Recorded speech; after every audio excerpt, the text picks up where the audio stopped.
Good afternoon. Thank you for being here today, Sallie. Thank you. Good to be here. Oh, I know, they're deep. they're like, I feel like a little kid in these chairs. So you were one of the most powerful women ever to have worked on Wall Street. Yes. And we will talk about that and share some tales, I hope. But you have been very active in the past couple of years. You launched a digital investment platform called Ellevest that was geared to women. Yep. You just told me backstage that when you first launched it, people kind of mocked it. Oh, yeah. Well, first of all, I sort of mocked it because there was a period of time when I was I was in transition. What am I going to do next? What's the next opportunity? How can I make the biggest impact? And I had a number of folks say to me, you should start a wealth management firm for women or an investing firm for women. Or like, that is such a dumb idea. Women do not need their own thing. That is so condescending. That is so rude. It'd be remedial financial education. That's ridiculous. Yep.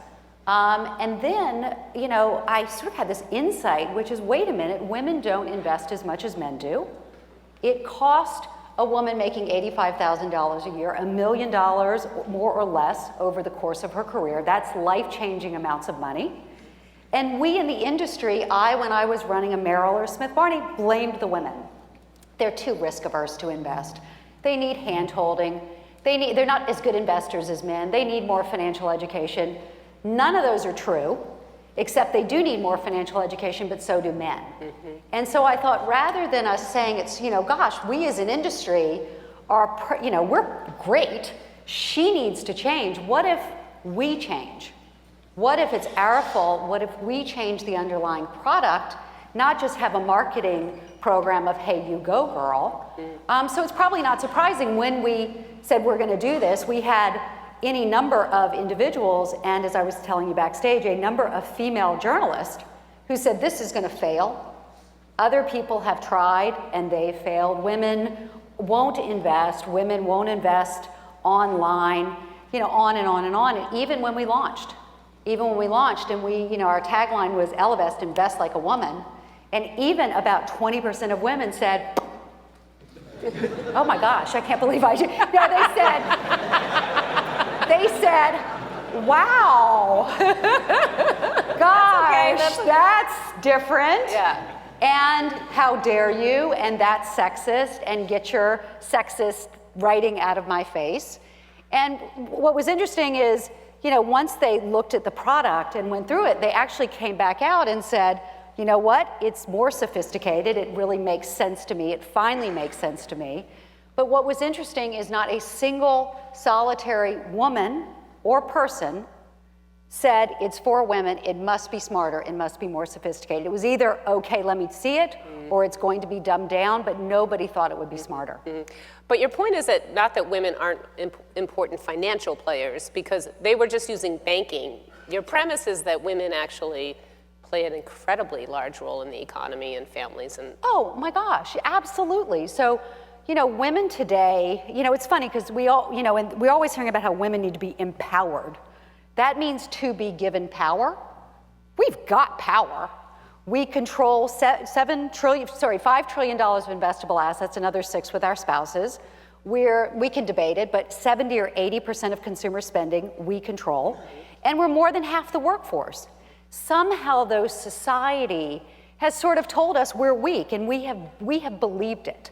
We have believed it, and so we're waiting in a way, let's be empowered, when in fact, by just using our money, we have that power. We can drive change, but we just haven't had the information or sort of the knowledge to do it. Right. So Ellevest recently passed, or was the first to pass 100 million? So, we passed it some time ago, but going from this isn't going to work, this, who needs this, to, from the get-go, to 100 million, we were one of the fastest of the digital investment platforms to get there. So we went from this isn't going to work to out of the gate really fast. Mm-hmm. And where do you want it to go? If we're looking at a couple years, world domination, baby, world domination. Well, what's been interesting is that if I'd sat here 18 months ago, I would have said, yep, we're a digital platform for women, and that's going to be us. Mm-hmm. But Elle, as we call her, having found something that fits her, having found something that makes sense to her, is asking us to give her more. And so we've gone from digital to certified financial planners and even executive coaches, which she's been looking for, to adding financial advisors, to looking at adding other additional capabilities because we've got her trust. So this, it's interesting, it's gone from is it gonna work to this is gonna be bigger than I imagined it was gonna be pretty quickly. So how does the Me Too moment fit into this? If you were launching this today, do you think you would have had a different reception? Well, so what's fascinating about this moment we're in? So first of all, as we were saying backstage, we actually launched the day before the presidential election because we were going to have a female president, so yay. And that made a lot of sense. And do you know that actually a couple days after the election, when I sort of picked myself up off the floor, I publish sometimes on LinkedIn, and I published a piece that the title was "Why the Election of Trump May Be the Best Thing That's Happened to Feminism in a Long Time." The thing went big viral, and everybody was angry with me. The people who voted for Trump were angry, feminists were angry. I ended up changing the headline because I just couldn't take it anymore. But in fact, I was right, I believe, and that there has been amongst women a rising up, whether it's marching, right? Whether it's taking Travis out at Uber and finding the power to do that, whether it's the women at Nike coming together and changing that, a lot of the leadership team there and that culture. Even the women of the New York Times came together, you know, to some degree and got a better parental leave. All of a sudden, women are saying, wait a minute, we sort of bought this, what turned out to be a little bit of a bill of goods that we could do this individually. And now we're recognizing we need to come together to affect change. So women are awake in a way they haven't been. And underlying all of this, not really stated, is money. Money is power, right? Money is independence, money is freedom, money is take your friggin' hand off my leg. And men have had more money than we've had. And it is, you know, as I'll say till I'm blue in the face, we won't be fully equal with men till we're financially equal with men. And so there's been a recognition amongst women, which we've tried to help along by pointing it out to them at every opportunity we possibly have, that, you know, yeah, you gotta ask for that raise. And we all talk about the gender pay gap, but the issue with that is your boss can say no. Right. Investing, you can control. You can't make the market go up or down, but it is a decision that you can make. And you know what? We did research at Ellevest. We didn't put our thumb on the scale, and we asked women, among other questions, what is the biggest driver of your confidence in your ability to achieve your goals in life? And number one was not my job or my spouse or my education or anything. It was, am I investing? Am I investing? And it's that act of independence that gives women, and I'm sure men too, but women that sense of confidence.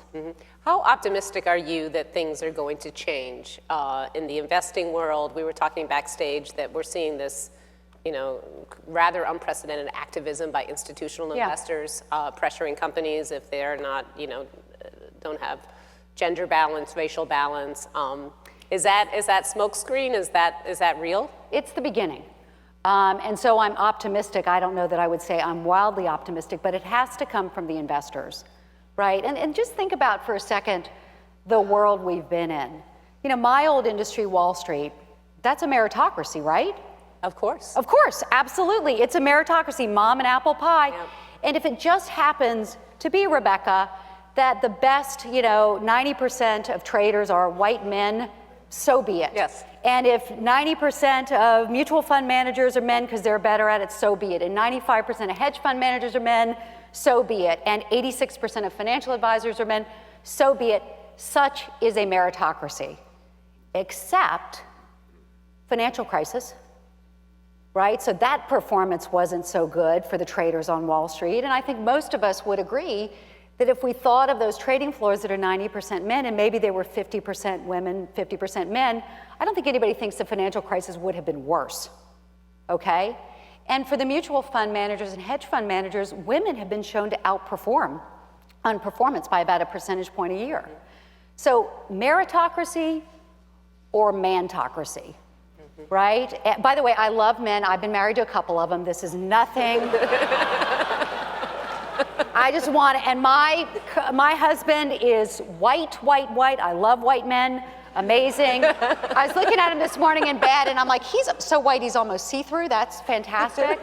So this is nothing at all against men. It's not about excluding men. It's about including women and being clear-eyed that these are not meritocracies, right? These are the purview of a part of our population. It's probably no big surprise that Wall Street is tilted that much and that it's done a much better job of serving men than it has of serving women. So where's the change going to come from? You know, I think it's got to come from the outside, either women banding together and saying, I'm not going to buy from you, or those of us who work here are going to drive change, or it's going to come from the folks who fund it. And this morning we saw the article that someone at the Oregon State Pension gave Jim Coulter at TPG a tough time about how undiverse TPG is. And so that, I think, money is power. I think change can come from that. I just don't know how quickly it's going to happen. So what was it like on Wall Street when you were there in terms of sexual harassment, and why is it that we have really heard relatively little about this from Wall Street now? Yeah, so it was, you know, it depends on when it was. When I was first on Wall Street, it was crazy and uncomfortable and in some cases hostile. And then of course when I became more senior, I'm like, look, it's gone.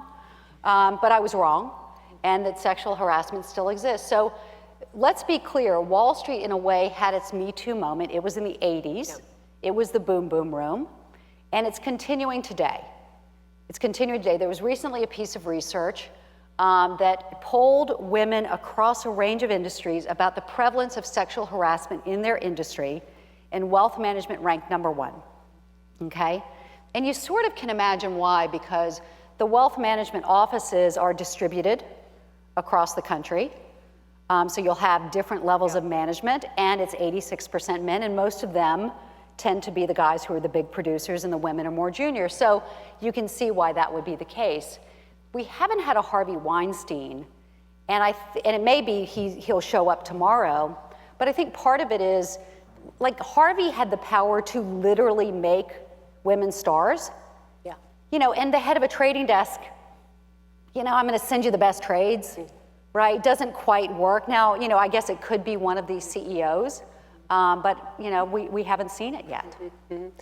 You have written a book called Own It. You've been very frank about your experience at the very highest levels of both Citi and Merrill, and you were fired. Twice. Twice. Yeah. I just want to make sure she's not shortchanging me. Looking back on it, do you think gender played a role? So here's the shocking headline. Yes, she said yes. She said yes. It's sort of subtle. So at Citi, I was fired because I was actually the only executive. Can you tell us what your position was at the time? Yeah, so I was running Smith Barney and CEO of the private bank. We had missold products to our clients, a couple $2 billion worth, products that we thought, you know, our investment committee thought and advertised as low risk that ended up being high risk, that were supposed to go down 8 cents on the dollar, that went down in the bad market 100 cents on the dollar. I had a brand new boss, and I went to him and said, look, you know, we should do something really different here, and I think ethical, and I think smart for the business, and partially reimburse the clients. We're wrong. I've got documentation we're wrong, and we can wait and be sued for years, or we can just put this behind us right now. And I think it's the right thing to do. He disagreed. It went to the board. Pro tip, you take your CEO on at the board level, you will be fired. Just if you take away anything today, just take that away with you. What year was this? This was 2008. I won, but I lost my job a few months after. So was that about being a woman? Not specifically, but I'm a recovering research analyst, and the research tells us that women tend to be more relationship-oriented than gentlemen, tend to be more long-term focused than gentlemen, and, you know, tend to sort of, you know, we're very ethically concerned, and all those things came into play. I couldn't stop thinking about the people that we'd done wrong to.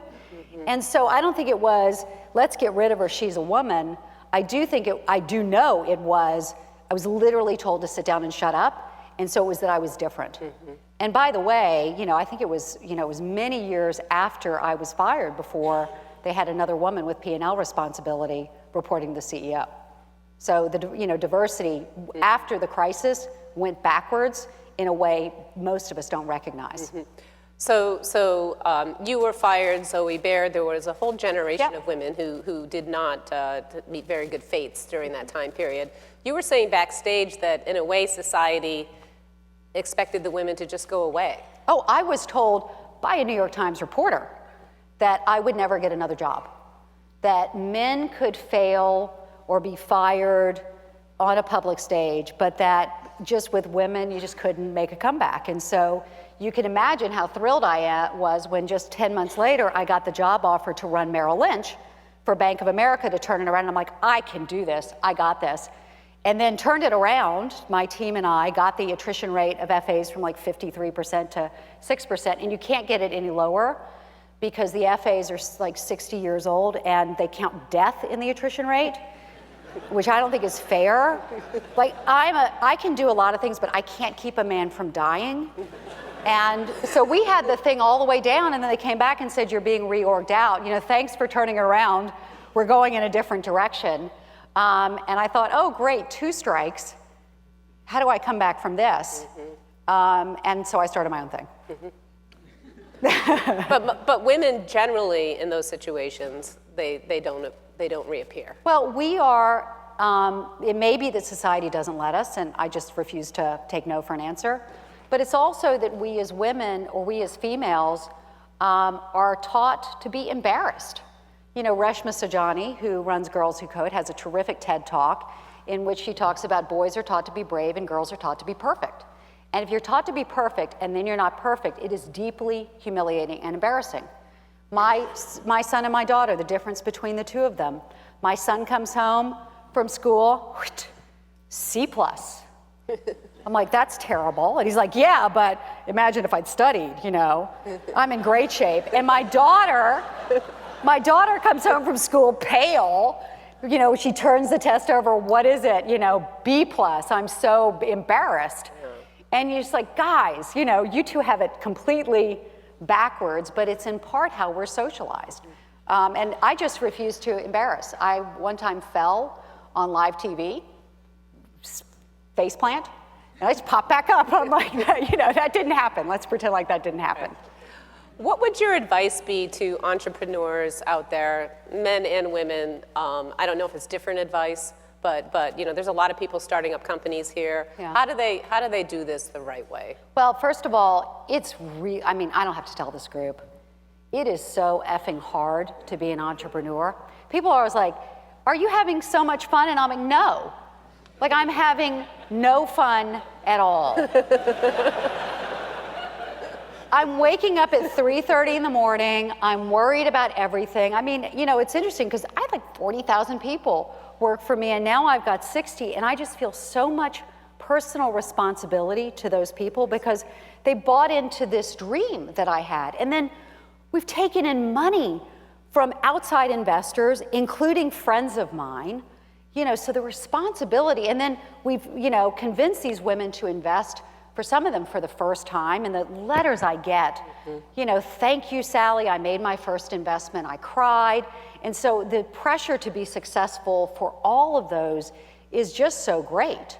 So my advice is, if you want to be an entrepreneur, you better have an idea you're passionate about. This sort of, I want to be an entrepreneur because it's sexy thing is just not right. So it's got to be something you feel strongly about, you can't put out of your mind. And then, my superpower is hard work. I know I've never been smarter than anybody else, but I've worked harder than most, and I've been risk tolerant. That, through my career, I've been willing to step out of the pack and do stuff that's different. And if it meant I got fired on the front page of the New York Times, it meant I got fired on the front page of the New York Times. Mm-hmm, mm-hmm. But you're here to prove that life goes on. Life goes on and on, if you're lucky. And that's the other thing, too, is every day above ground is a good day. It just is. Like even, y'all, I grew up in Charleston, South Carolina. My father sent me to secretarial school, which I really appreciated so that I had those skills. And the fact that I've gotten to do what I've gotten to do is un-effing believable. And even when I was getting fired, I'm like, score, front page of the New York Times, this is awesome. And given, given where we all could be, right? Given that we could have been born in slums in different countries where we didn't have the education, we didn't have the opportunity, and that we're all here. I mean, we're playing with house money at this stage. And so for all of us, and for me, you talked about women of my generation on Wall Street, a number of whom, sort of left stage left, which I totally respect and appreciate because it's exhausting. But for me, if I had these experiences that I never expected to have, and I recognize that women across this country are losing out on FU money because our industry is not building the right products for them, and I could do something about it, and I didn't. By the way, the best thing you can do to improve society is get more money to women, because they put more money into their communities, into their families, give more money to nonprofits and gentlemen do. And if these two things happened, and I said, you know what, I'm going to the beach, then shame on me. We've been playing a bit of a game on stage at the end, whether something is overrated or underrated. Oh, okay. So I have 3 for you. Okay. Because we didn't get enough time to talk about finance. Yeah. Bitcoin. Overrated. Okay. Hedge funds. Overrated, overrated, overrated. Quotas for women on boards. Underrated. Because at some point, we haven't made progress. That gender gap for boards is, we're decades away from closing it. And so I know the word quota makes everybody feel uncomfortable, but the research is so clear about the power of diversity on boards for companies and improve performance. So I'm not for quotas today, but if we don't make any progress, someday before I die, I may actually get to be for quotas. I know I've just horrified all of you. Quotas for executive ranks in companies. Well, by definition, underrated because everybody hates it. Except in Europe. Except in Europe. Well, I was talking about the United States. Right. Thank you so much for a great conversation. Thank you.